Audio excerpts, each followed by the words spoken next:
Hello and welcome to One Trek Mind. I'm Michael. And I'm Raptor. And today we're going to be looking at the finale episode for Season 5 of Lower Decks, the series finale, The New Next Generation. We will not be discussing the season as a whole just yet. We're going to save that for a separate video. This is going to be entirely devoted to that final episode. But stay tuned because we are going to cover the entire season and series as a whole, again, just a little bit later. Yeah, it'll be the first video of next year, probably, so...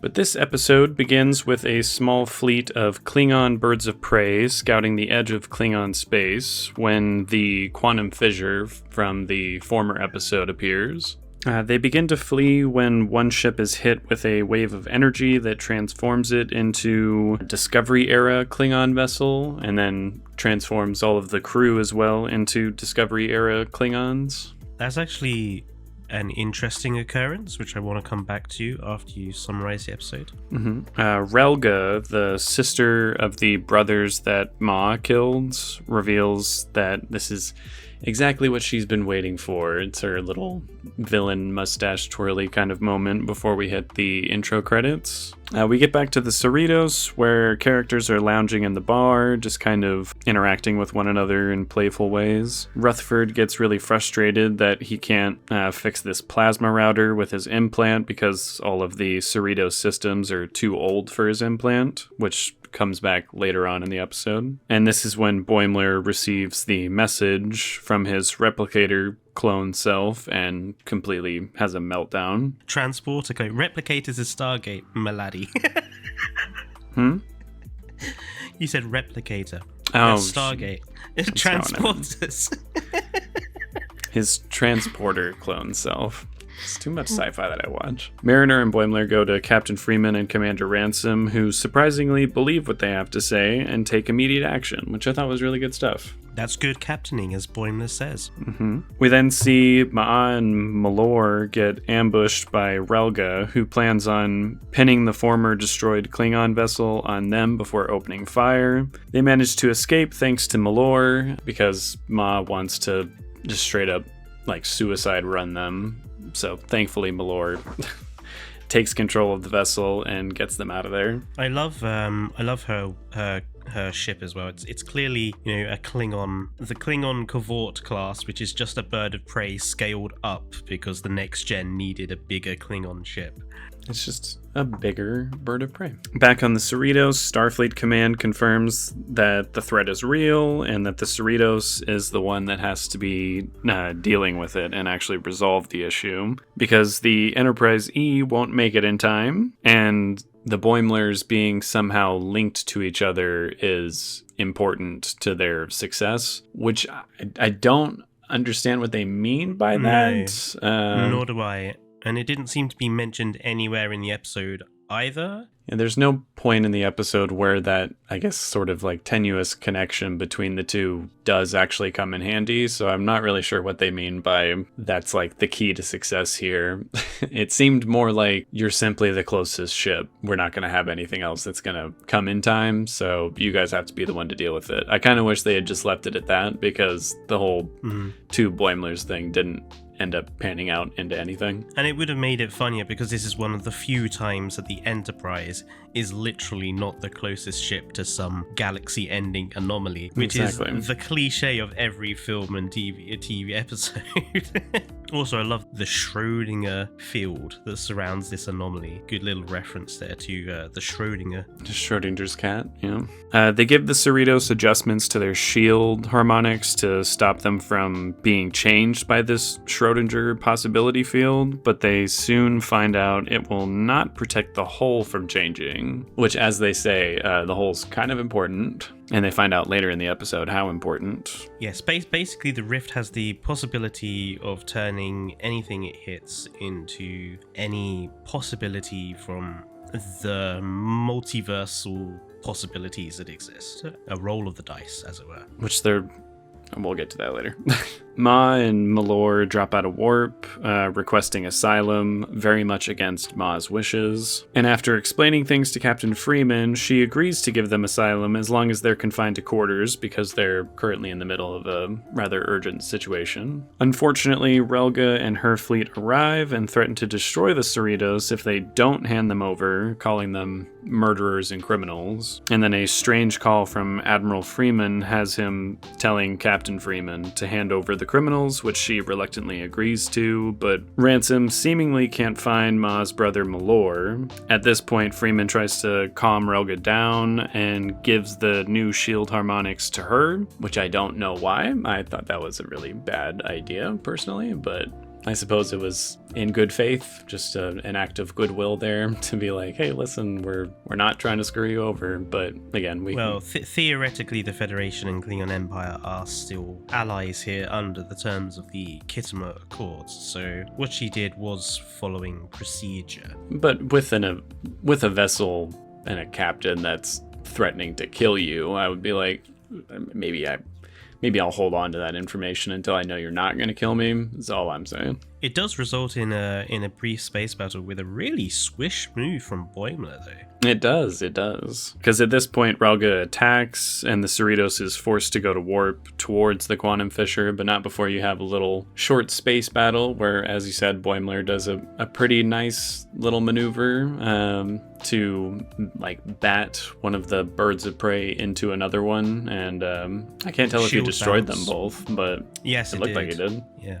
Good little shield bounce, which is really interesting as well, because it demonstrates that Star Trek's shields do prevent from literally a physical object hitting the ship, as well as energy. Which makes sense. The Cerritos enters the probability fields, and they are pretty immediately turned into a Freedom-class ship, a little single-nacelled horror that I did not like the look of. I like the little meta-commentary where she's like, how do we even go to warp with one nacelle? And Tandy starts explaining, and she's just like, I don't have time to listen to that. Which is a big meta-commentary on how a lot of people in the fandom have tried to figure out how a ship with one nacelle actually operates, considering the rules of Star Trek being they have to be in pairs. But not for some ships, apparently. One of the Klingon ships is then turned into a sailing barge, and all of the crew on it are subsequently killed, which, again, it makes the obvious problem of the hull being transformed into something else a lot more apparent, because if it does transform into something that is not space ready, that's pretty much the end of your entire crew in an instant. I mean, like, they might have been like the bad Klingons, but that's a pretty bad way to go. Just like instantly exposed to hard vacuum. And whatever like cosmic radiation is coming out of that quantum fissure, I'm sure that wasn't very nice. Meanwhile, Rutherford grows increasingly frustrated with the ship just because it's not responding to his implant. He says how he's falling out of love with the Cerritos, which I kind of enjoy how they sort of play off that relationship he has with the ship as if it's like a girlfriend or something of his that he's slowly falling out of love with, and he doesn't know if he can make it work anymore. Meanwhile, in Cetacean Ops, Mariner and Ma look for Malore before it's revealed on Boimler's alternate self's pad that Mariner's alternate self hid Klingons seeking asylum, which causes a fight to break out because Ma thinks this Mariner actually had his brother, which even saying that out loud just sounds really confusing, and I just thought that whole scene did not make sense to me. I was like, what? I feel like we're making a lot of leaps in logic here, even for a Klingon. I do love that the whales have find the Klingon hot, though. I thought that was quite funny. Yeah, that was. Like, ooh, he's hot. At this point, the ship is then turned into a mirror universe version of the Cerritos with superior weapons, but they are quickly disabled, much to Shax's disappointment. Which was, again, funny. It looks nice as a mirror universe ship as well. I was like, I like the color scheme. It looks pretty good. Couple of Sovi class nacelles there off the bottom. Couple of roll bars. Back on the bridge, Ma accuses Mariner of hiding his brother, but Captain Freeman believes her daughter, and Boimler ends up breaking the pad to avoid this nonsensical fighting, saying he'd rather just be a good friend to Mariner than be as cool as Beard Boimler, which was a cute moment, but I still am like, I don't understand where the conflict is coming from here. Like, the alternate self hid Klingons, so that means this Mariner hid your brother? Like, I don't know. It was just a really weird stretch of logic, I thought. But this is when Ransom reveals that he's the one who hid Maylor because he knew something was up with the strange message from Admiral Freeman they got, which is quickly revealed to be true as it was Relga faking the whole thing. Yes, the Temerian does a metaphor for the truth be told, and it turns out to be the Klingon hiding in the pixelation. Just as a strict point, like anyone who's ever seen Star Trek,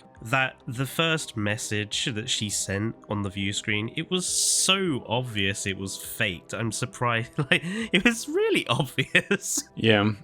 It really was. It was one of those moments where you're like, are you actually going to believe that? Or like, yeah. Are you messing with us right now? Because that was clearly not your husband, who you should know better than anyone, but all right. Freeman then confronts Relga after they do a little back and forth on what they plan on doing since they have no weapons and they are completely stalled at this point. And she reveals to Relga that she knows the truth, that the message was fake. Relga then says everyone on the crew's gonna have to die then. But Ollie, the demigod child from a few episodes back, ends up going outside the hull of the Cerritos and launching all lightning bolts at Relga's ship, which disables their shields. Yep, Starfleet Corps of Engineers, you really need to find a way of weaponizing that for the future.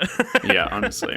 That seemed like an extremely handy ability to have in that moment. Yeah, like completely ruins this bird of prey's shields and expose them to the effects of the cosmic cloud. Which then does transform their ship and the crew into these, I think they called them, what did I write here? Proto-Klingons. Yeah, proto-Klingon monsters before they start attacking each other, and then the ship is destroyed, which I didn't know there were proto-Klingons. That was an interesting reveal that apparently there are these, I suppose it had to come from somewhere. Yeah, just like a less evolved version of Klingons that were extremely monstrous at one point. They did remind me almost of Nausicans, actually, with the way that they looked.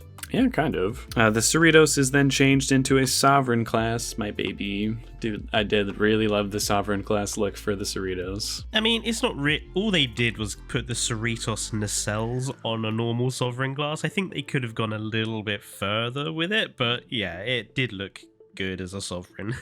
It just, those nacelles look nice. I don't know what to say. Because of this, they're able to get moving again, and they start heading towards the rift, where they start to like really rapidly change between various ships. You have an Oberth class, which is disgusting. Get that off my screen, please.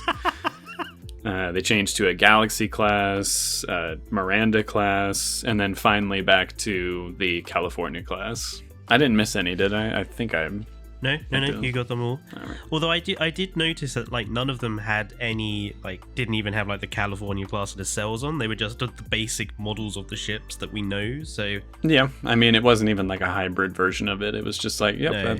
That's a Galaxy, that's a Miranda. That's just a Galaxy. That's just a fat one. Rutherford finally has a moment of clarity and removes his implant to reconfigure the warp core to direct all the rift's energy directly into the dilithium chamber, which ends up working, but I will say that it seems like a super risky thing to do. Yes, basically powering the ship with the raw power of infinite possibilities in infinite combinations, to use the Vulcan quote. That seems, she even says, T'Lyn even says this could have unpredictable results, but this scene is more for Rutherford like falling back in love with the California class and pointing out how adaptable the ship is, which is essentially the point of the California class as a starship. It's supposed to be very adaptable. Which it does prove to be. He just needed to get rid of the implant that was in many ways kind of holding him back from realizing this. But this does end up causing the Cerritos to split into two separate ships that are sort of flying in tandem. But thanks to Tendi and T'Lyn, they use their combined prowess to become science besties. Yes, they become science besties to reunite the two ships and proceed to the rift. It was such like a flipping Japanese anime moment thing with them. Like I even think that's what they were going for as well. That whole streaming like both of them together, smashing the button and stuff. It was anime. I loved it. I thought it was a good moment. They finally make it to the rift, and they use what is it called? A gluonic beam? Gluonic beam, yes. Gluons are a type of subatomic particle. I see. But they try to seal the rift, but it's no use. There's just not enough power. They realize that they've arrived too late. When Maylor makes a suggestion that actually gives Mariner an idea, so she readjusts the beam and instead turns the rift into a stable portal to other realities, and they save the day. Yes, there's a man in the high castle moment, which, again, I have some thoughts about. I like this a lot better than the finale of Man in High Castle, I will say that. Yes.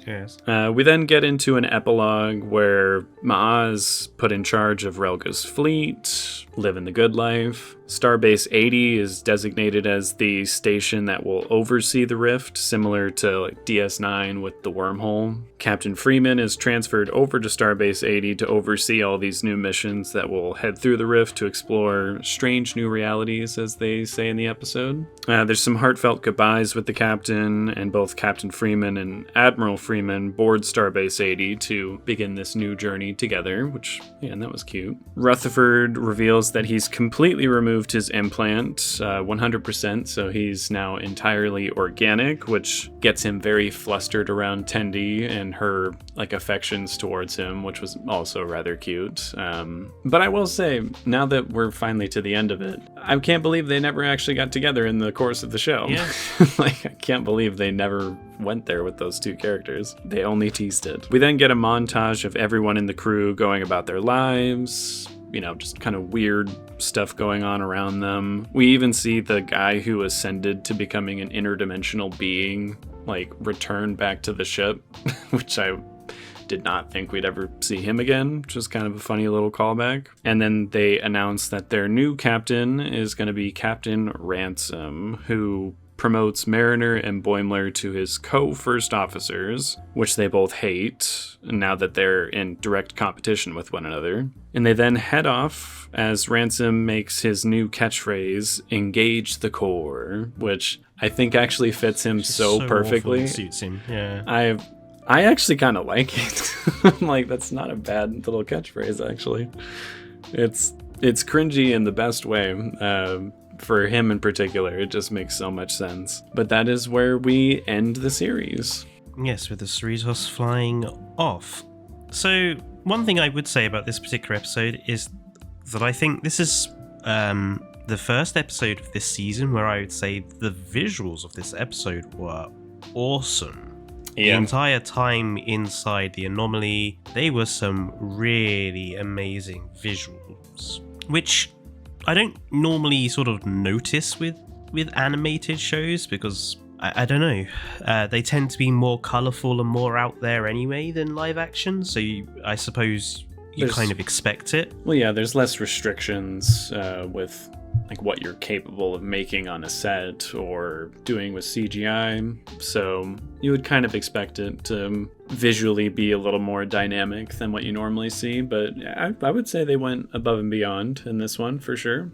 I love all the little references to, all these starships, like the Freedom class has never even been named on screen. This is the first canonical naming of the Freedom class. Well, it looks gross on so screen. I don't like it. So I love all the little references in here. I love Malor's brother being all pro-Federation replicators and salty sweet snacks as well, proving that yeah. All our even snacks Klingons, are bugs.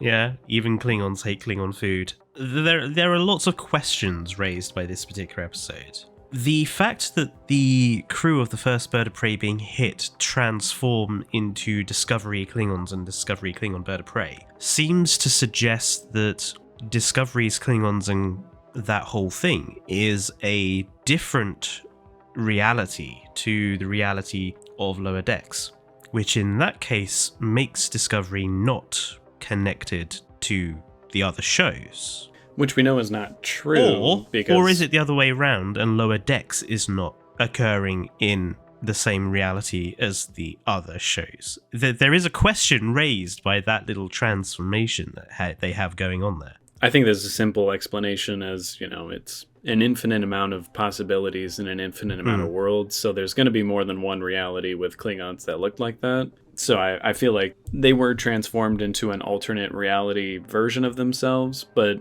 those Klingons from Discovery, I fear, are still canon. Yes, still canon. I loved everything about the anomaly. I thought it was really intelligent. Keeping a portal open to infinite realities, that is one hell of a security risk. Like, I cannot imagine the amount of paperwork that's going to cause. I can imagine the Department of Temporal Investigations is going to be extraordinarily busy.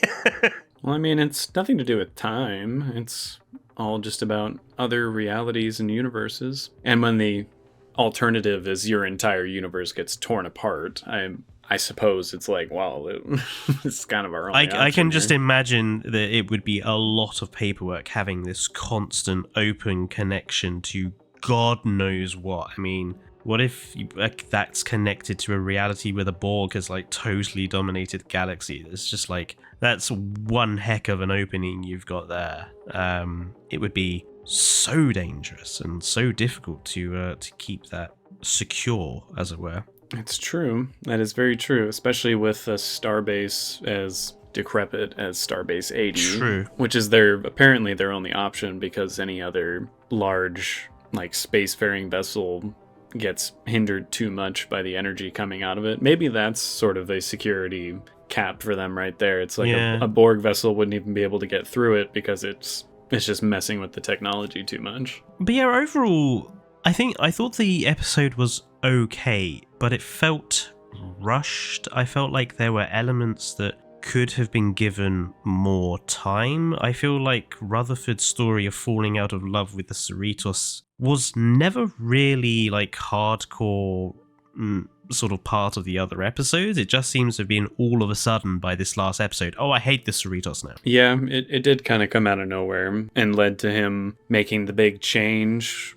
whereas I never thought that was something that they were leading up to or something that he wanted, so it was a little out of nowhere. Yeah, there was just so many elements of this episode that felt like we could have had more time spent with this. We were wondering if the episode was going to be sort of longer because it's the last episode. It was longer, but by only a couple of minutes, so really it made no difference.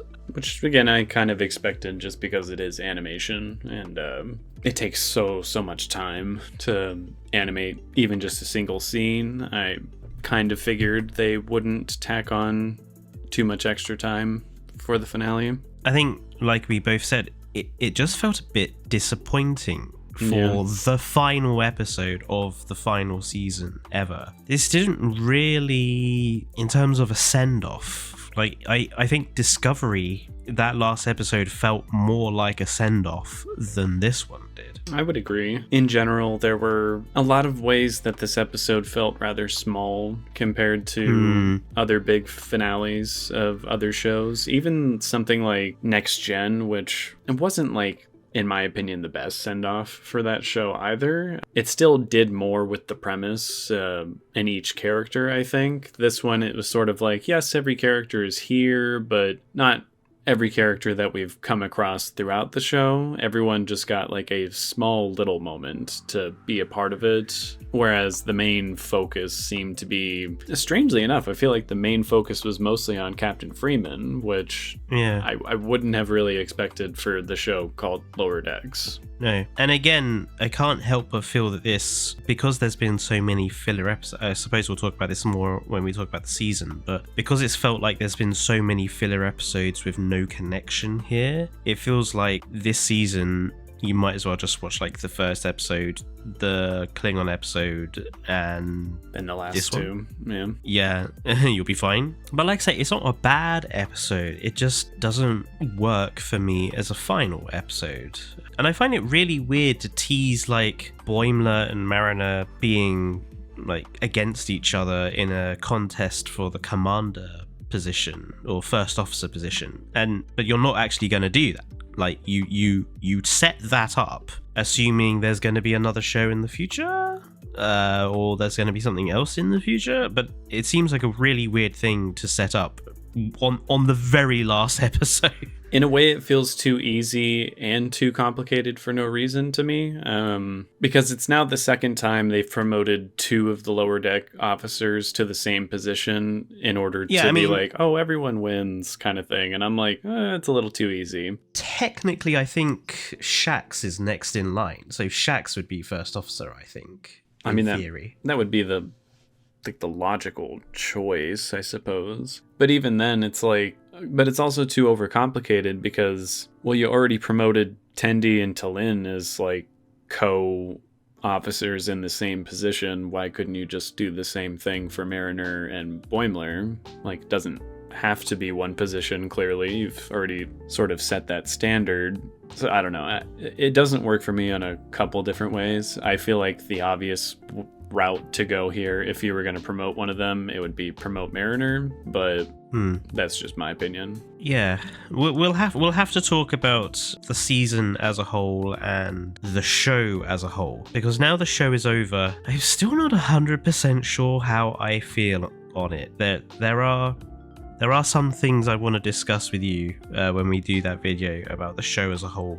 Mm-hmm. I feel like as a series finale, it's a little disappointing, but it was a decent episode that I enjoyed, so I'm not like over the moon about it, but I'm also not completely hating it either. It's somewhere sitting in the middle for me. But we'd love to hear your thoughts down below. Make sure to leave some comments, give us a like, subscribe if you enjoy our stuff. Obviously, hopefully this will be coming out on Christmas Eve. If not, it will be coming out on Boxing Day. But yes, obviously me and Michael here wish you a happy Christmas, and I hope you guys all have a great new year wherever you are. And yeah, for our first year on the channel, this has been surprisingly better than I thought it was going to be. So we're hoping to sort of continue that on. Agreed. So Merry Christmas. Thank you all so much. And that is about it from me. And it's goodbye from me.